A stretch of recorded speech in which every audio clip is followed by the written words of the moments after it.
5 minute में तूफानी अंदाज में आपने 25 खबरें जानी। नमस्कार, आपके साथ मैं हूं कंचन डोगरा। अब आपको खबरें विस्तार से दिखाएंगे और आइए सबसे पहले खबर जानिए गाजियाबाद की, जहां पर क्रिकेटर यश दयाल के खिलाफ एफआईआर दर्ज की गई है। गाजियाबाद की लड़की ने शिकायत दर्ज करवाई है। एफआईआर उस लड़की की शिकायत के आधार पर दर्ज की गई है। इंदिरापुरम थाना पुलिस ने लड़की की शिकायत पर एफआईआर दर्ज कर ली है। लड़की ने क्रिकेटर पर शादी का झांसा देकर आर्थिक, मानसिक और शारीरिक शोषण करने का आरोप लगाया। बीएनएस की धारा 69 के तहत एफआईआर दर्ज हुई है।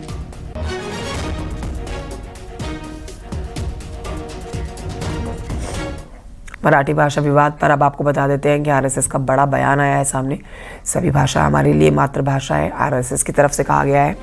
आरएसएस के अखिल भारतीय प्रचार प्रमुख सुनील आम्बेकर ने कहा है, संघ की बहुत पहले से ये भूमिका है कि भारत की सभी भाषा राष्ट्रीय भाषा है और अपनी अपनी जगहों पर लोग अपनी अपनी भाषा में बात करते हैं। प्राथमिक शिक्षा उसी में लेनी चाहिए, ये आग्रह सबका लगा हुआ है। मुझे लगता है कि बात पहले से स्थापित है। ऐसा है, संघ की मतलब बहुत पहले से ये भूमिका है कि भारत की सभी भाषा राष्ट्रीय भाषा है और अपने अपने जगहों पर लोग अपनी अपनी भाषा में और बातें करते हैं। प्राथमिक शिक्षा उसी में लेना चाहिए, ये आग्रह भी सबका लगा हुआ है। तो मुझे लगता है ये बात तो पहले से स्थापित है। और आइए बढ़ते हैं आगे। आपको बताते हैं कि 100 साल पूरे होने पर राष्ट्रीय स्वयंसेवक संघ देश भर में हिंदू सम्मेलन का आयोजन करेगा। हर मंडल और बस्ती में हिंदू सम्मेलन का आयोजन होगा। हिंदू सम्मेलन के जरिए समाज के हर वर्ग तक पहुंचने की कोशिश होगी। अलग अलग हिस्सों में भारत के विचार, भारत के गौरव जैसे विषयों पर चर्चा की जाएगी। विजयदशमी शताब्दी वर्ष का शुभारंभ होगा। देश भर में आयोजित विजयदशमी उत्सवों में सभी स्वयंसेवक शामिल होंगे।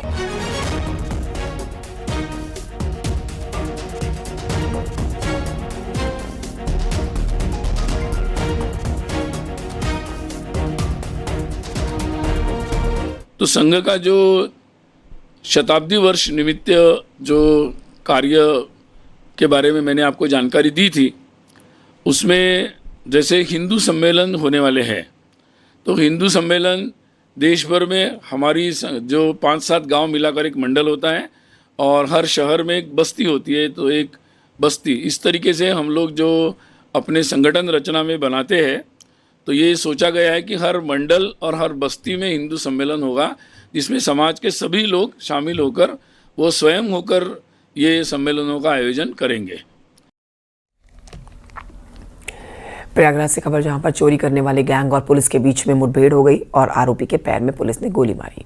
पुलिस ने 3 आरोपियों को धर दबोचा है, गिरफ्तार किया है। करेली थाना क्षेत्र में जब पुलिस चेकिंग अभियान चला रही थी तो उसी दौरान मुठभेड़ हुई है।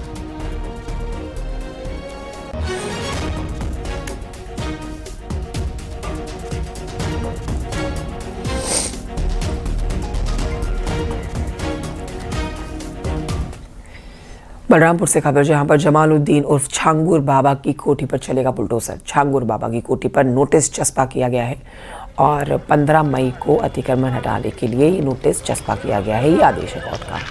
अवैध अतिक्रमण पर बनाई गई है कोठी, जिसके लिए 15 तारीख तक का नोटिस मिल चुका है। नीतू नवीर रोहरा के नाम पर है मधुपुर की ये ज़मीन। कोठी के बाहर पुलिस बल तैनात कर दिया गया है।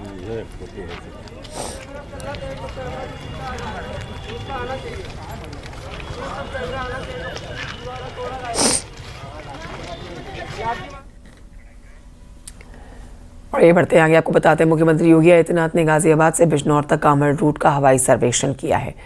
इस हवाई सर्वेक्षण के दौरान मुख्यमंत्री योगी आदित्यनाथ ने तमाम बारीकियों को जाना। साथ ही सीएम योगी ने कांवड़ यात्रा की तैयारियों का जायजा भी लिया। सीएम योगी ने कांवड़ रूट पर साफ सफाई रखने के निर्देश दे दिए हैं। कांवड़ यात्रा को अपवित्र करने वालों के खिलाफ कार्रवाई की जाएगी। अपवित्र करने की जो कोशिश करेगा उसके खिलाफ सख्त आदेश दिए गए हैं कार्रवाई के। सीएम योगी ने कहा कि श्रद्धालुओं की सुविधा हमारी सर्वोच्च प्राथमिकता है।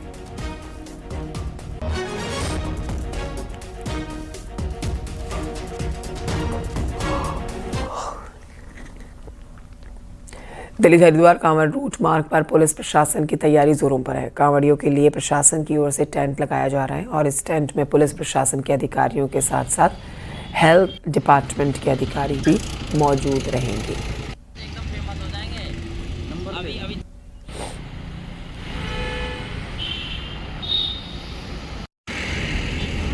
हम दिल्ली हरिद्वार कांवड़ रूट पर मौजूद हैं। लाखों कांवड़िया हरिद्वार से गंगा जल लेकर भोले का उद्घोष करते हुए इसी मार्ग से गुजरते हैं और जय जयकार करते हुए अपनी यात्रा को पूर्ण करते हैं। हम अगर बात करें तो पुलिस प्रशासन बेहद ही अलर्ट है और उनकी तरफ से काफ़ी तैयारियां की जा रही है। अगर तैयारी की बात करें तो ये टेंट लगाया जाएगा कांवड़ियों की सुविधाओं के लिए, उनकी चिकित्सा के लिए। यहाँ पुलिस और प्रशासन के जो अधिकारी है वे तैनात होंगे और वहाँ जवान भी मौके पर मौजूद रहेंगे। नगर निगम और नगर पालिका शिद्दत से लगी हुई है। हम बात करते हैं कुछ लोगों से, कैसी तैयारी चल रही है और कब से टेंट लगाया जा रहा है? जी सर, कल से तैयारी चल रही है यहाँ पर और यहाँ पे पुलिस प्रशासन की व्यवस्था होगी। डॉक्टरों का कैंप लगेगा, आते आते कांवड़ियों के लिए कोई दिक्कत ना हो, कोई परेशान ना हो, भोला उनकी व्यवस्था पूर्ण रूप से बढ़िया हो जाएगी। रहने सहने की व्यवस्था बनाई जाएगी। ये दिल्ली हरिद्वार कांवड़ रूट आपको पता है 58 है, काफी संख्या में यहाँ से कांवड़िया गुजरते हैं, तो कैसी व्यवस्था रहती है पिछले वर्ष के मुकाबले या इस वर्ष कैसी तैयारी की जा रही है? जी उससे बेटर, हर बार बेटर ही रहता है, बेटर होता है। पिछले यहाँ कुछ भीड़ भड़का था, वो होटल वगैरह सब हटा दिया गया अब की बार। यहाँ से स्पेस भी काफी हो गया है, छोटा हरिद्वार के नाम से फेमस है ये। तो यहाँ कंट्रोल रूम रहेगा? जी सर, यहाँ सब चीज की क्या कहना चाहेंगे, कैसी व्यवस्था रहेगी इस बार? अच्छी व्यवस्था रहेगी सर। तैयारी चल रही है जोरों शोरों से? बिल्कुल तैयारी चल रही है जोरों शोरों से। और ये देखिए भोले के जो भक्त हैं वह हरिद्वार से कांवड़ लेकर अपनी श्रद्धा से यहाँ पहुंच रहे हैं और आने भी शुरू हो गए हैं। कहाँ से आए हैं आप? हरिद्वार। हरिद्वार से कांवड़ लेके कहाँ के रहने वाले हैं? मथुरा। मथुरा से। कब चले थे? 2 तारीख को सुबह 3 बजे। वहीं आपको बताएंगे शामली में कांवड़ यात्रा को लेकर तैयारियां तेजी के साथ चल रही हैं। कांवड़ मार्ग पर पड़ने वाली मीट की दुकानों को मालिकों को नोटिस दिया गया है। दुकान के जो मालिक हैं उनको डीएम की तरफ से नोटिस मिल चुका है। 11 जुलाई से 25 जुलाई तक मीट की दुकानों को बंद रखने के आदेश दिए गए हैं।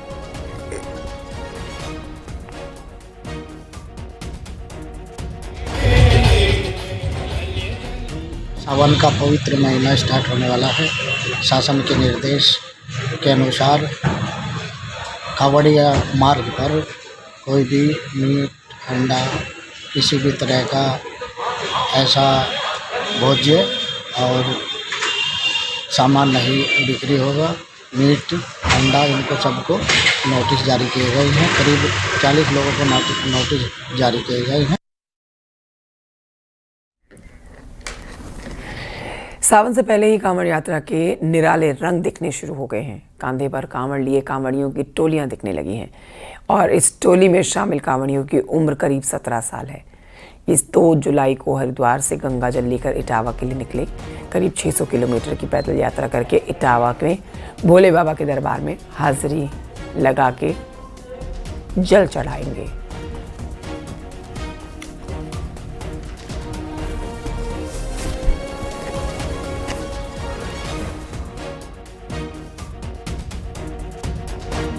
तो जनपद मेरठ है, जहाँ तक जो मेरठ का सवाल है, अवगढ़नाथ जी का मंदिर जो है ये केंद्र बिंदु है और विशेष करके महाशिवरात्रि के दिन जो है यहाँ पे बहुत ज़्यादा तादाद में श्रद्धालु और कांवड़िए यहाँ पर आते हैं जल चढ़ाने के लिए।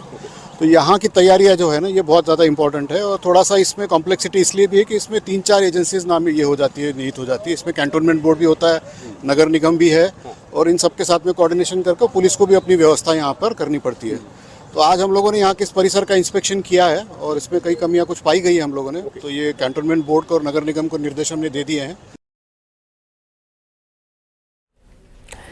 उधर उत्तर प्रदेश सरकार ने कांवड़ रूट पर लगने वाले होटल, ढाबों और सभी दुकानदारों को भी अपनी पहचान बताने के लिए नेम प्लेट लगाने के आदेश दे दिए हैं। इसी के तहत बताएं आपको कि बरेली में हिंदूवादी संगठनों ने ठेलों और दुकानों पर पोस्टर लगाने की शुरुआत कर दी है। पोस्टर में मैं हिंदू हूँ लिखा है। बदायूं के कच्छला में शुरू होकर ये बरेली तक सभी दुकानों पर पोस्टर लगे हुए नजर आ रहे हैं।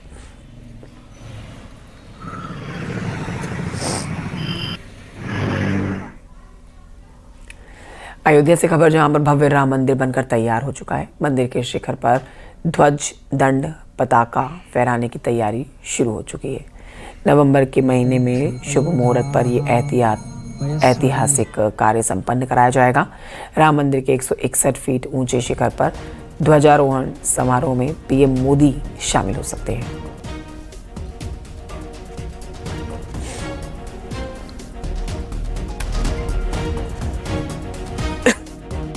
कुंभ पर समय समय पर विभिन्न कार्यक्रम होते आए हैं। प्राण प्रतिष्ठा से लेकर द्वितीय प्राण प्रतिष्ठा तक, यानी कि राम दरबार की प्राण प्रतिष्ठा, और अब जो है नवंबर माह में ध्वजारोहण का कार्यक्रम होगा। और यह कार्यक्रम भी अच्छे ढंग से, यानी अच्छी सुंदरतम रूप से होगा। इसकी तैयारी चल रही है। और श्री राम जन्मभूमि तीर्थ क्षेत्र के हमारे जो महामंत्री हैं आदरणीय चंपत राय जी, उनकी टीम यानी ट्रस्टीगण जो हैं वो इस पर लगातार सक्रिय हैं कि इस प्रकार के इस कार्यक्रम को बेहतर ढंग से किया जाए। एक बार फिर अयोध्या उत्सव में शराबोर होगी। मौका होगा भगवान रामलला के शिखर पर ध्वज दंड लगाए जाने का। भगवान रामलला के शिखर यानी कि ज़मीन से 161 फीट ऊंचे भगवान के मंदिर पर विजय पताका लगाया जाएगा। और इस ध्वज को लगाने के दरमियान एक बार फिर प्रधानमंत्री अयोध्या में मौजूद होंगे। राम मंदिर ट्रस्ट रामलला के प्राण प्रतिष्ठा महोत्सव के तर्ज पर एक बार फिर उत्सव की तैयारी कर रहा है। और नवंबर माह में अयोध्या फिर अपने आराध्य के इस उत्सव की साक्षी होगी। दुल्हन की तरीके सजेगी, घर घर आयोजन होंगे, बंधनवार बंधेंगे और मौका होगा रामलला के मंदिर की पूर्णता का। राम मंदिर निर्माण लगभग आखिरी दौर में है और ऐसे में ज़मीन से 161 फीट ऊंचे यानी कि भगवान रामलला के महल के शिखर पर ध्वज लगाया जाएगा। और इस ध्वज के उत्सव को राम मंदिर बहुत ही धूमधाम से मनाएगा, जिसको लेकर तैयारियां अभी से शुरू कर दी गई हैं। पूरे देश के विभिन्न ख्यातिनाम कलाकार अयोध्या में होंगे तो खुद देश के प्रधानमंत्री एक बार फिर भगवान रामलला के मंदिर के शिखर पर ध्वज का रोहण करेंगे। सहयोगी सर्वेश के साथ निमिष गोस्वामी, न्यूज़ 18 अयोध्या। उधर अयोध्या में सोलर सिटी स्थापित करने के बाद अब फॉरेस्ट सिटी स्थापित करने की तैयारी हो चुकी है। दशरथ पथ पर सोलर सिटी पैनल के पास में रामपुर हलवारा गांव की जमीन पर फॉरेस्ट सिटी की स्थापना होगी। मुख्यमंत्री योगी आदित्यनाथ ने 9 जुलाई को फॉरेस्ट सिटी की स्थापना का कार्यक्रम तय किया है और पौधरोपण भी किया जाएगा इसी दिन।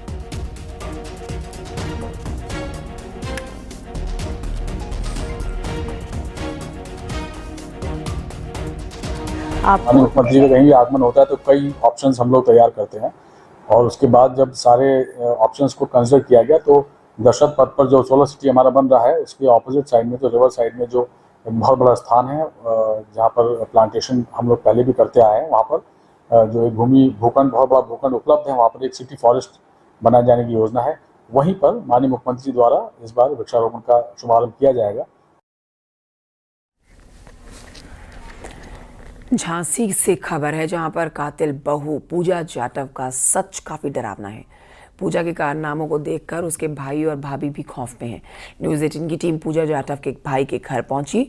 पूजा के भाई भाभी से बात की गई और उन्होंने कहा है कि पूजा को कड़ी से कड़ी सजा मिलनी चाहिए।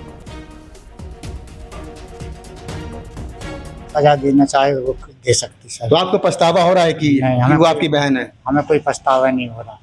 जो कोई ये करेगा वो भरेगा। अच्छा, तो किस तरह से चाहते हैं आप?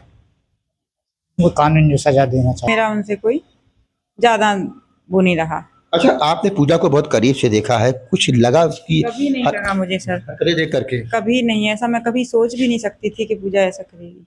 कभी कोई पैसे का लालच वाली बात करती थी? कभी नहीं। उसको कभी पैसे की कोई बात ही नहीं आती थी। वो तो बहुत खुश रहती थी, ससुराल में भी सब चीज से थी। सोशल मीडिया में भी काफी एक्टिव थी, काफी रील्स बनाती थी, काफी वीडियो बनाती थी।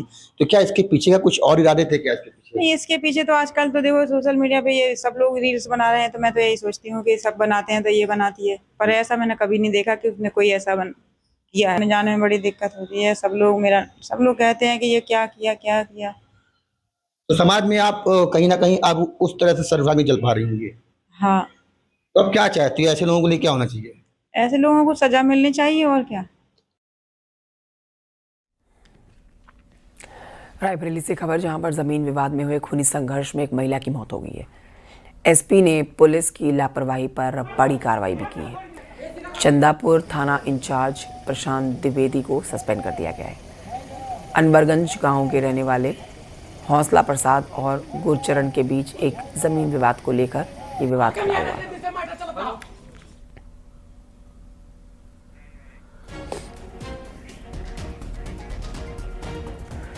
खबर सिद्धार्थनगर से, जहां पुलिस ने बहुचर्चित धान खरीद घोटाले में फरार चल रहे एक आरोपी को गिरफ्तार किया। गिरफ्तार आरोपी की पहचान नरसिंह चौधरी के रूप में हुई है। नरसिंह चौधरी बस्ती का रहने वाला है। आरोपी लंबे समय से फरार था।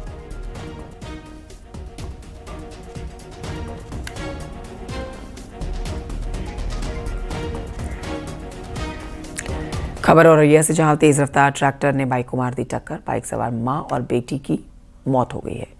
2 लोग घायल भी हुए हैं। अस्पताल में घायल लोगों का इलाज जारी है।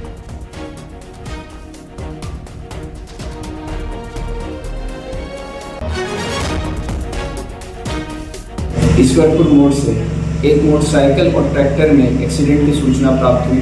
प्राप्त सूचना के आधार पर स्थानीय पुलिस मौके पर पहुंची तथा घायलों को तुरंत CHC एरवा कटरा ले गई। जांच के दौरान ये तथ्य सामने आया कि गौरव कुमार पुत्र सतीश चंद्र निवासी बमनीपुर थाना उसराहा जनपद इटावा अपनी पत्नी पूजा, पुत्री काव्या उम्र करीब 5 वर्ष और पुत्र हार्दिक उम्र करीब 3 वर्ष के साथ मोटरसाइकिल से अपने गांव से बिदुना की तरफ आ रहे थे। ईश्वरपुर मोड़ के पास ट्रैक्टर से एक्सीडेंट हो गया। संत कबीर नगर से खबर, जहां दबंगों ने जमीनी रंजिश को लेकर एक महिला के नवनिर्मित मकान को JCB से ढहा दिया।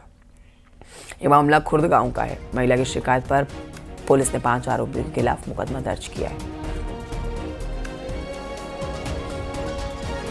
थाना कोतवाली संत कबीर नगर में एक महिला पुष्पा देवी भाई का राम दयाल, जो कि उसका खुर्द की रहने वाली है, इनके द्वारा एक प्रार्थना पत्र दिया गया कि शनिवार की रात को कुछ लोगों द्वारा अवैध तरीके से इनका निर्माण शुदा मकान जो है उसको गिरा दिया है। इस आधार पर तत्काल थाना कोतवाली में अभियोग पंजीकृत कर लिया गया है तथा विवेचना की जा रही है। और जो भी तथ्य विवेचना में आएंगे, जो भी 5 लोगों के खिलाफ मुकदमा लिखा गया है, इनके विरुद्ध तथ्यों के आधार पर सख्त कार्रवाई की जाएगी। खबर अलीगढ़ से, जहां पर सिनेमा हॉल में उस वक्त अफरा तफरी मच गई जब फिल्म देखने के दौरान कुछ युवक थिएटर में गाली गलौज करने लगे। वहां मौजूद लोगों ने इसका विरोध किया। मामला बढ़ता गया और देखते देखते हॉल में हंगामा शुरू हो गया। गाली गलौज कर रहे ये युवक पब्लिक प्लेस पर आ गए। पब्लिक प्लेस पर हंगामा करते हुए नजर आए। ये वीडियो किसने बनाया? ये वीडियो वायरल है, जहाँ देखिए धक्का मुक्की भी बाद में शुरू हो गई।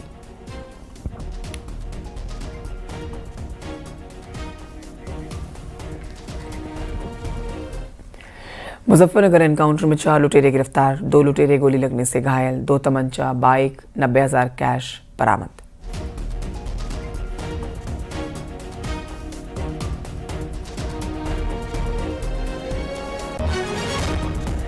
ग्रेटर नोएडा से खबर, जहां पर 8 साल के मासूम बच्चे की फाउंटेन में डूबने से मौत हो गई। घटना ग्रेटर नोएडा के सेक्टर P3 के थीम पार्क के फाउंटेन की है।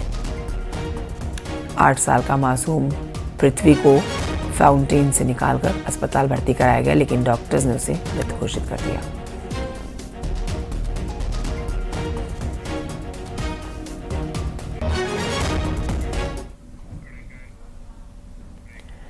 वक्त एक छोटे से ब्रेक का है, कहीं मत जाइए, जल्द लौटेंगे।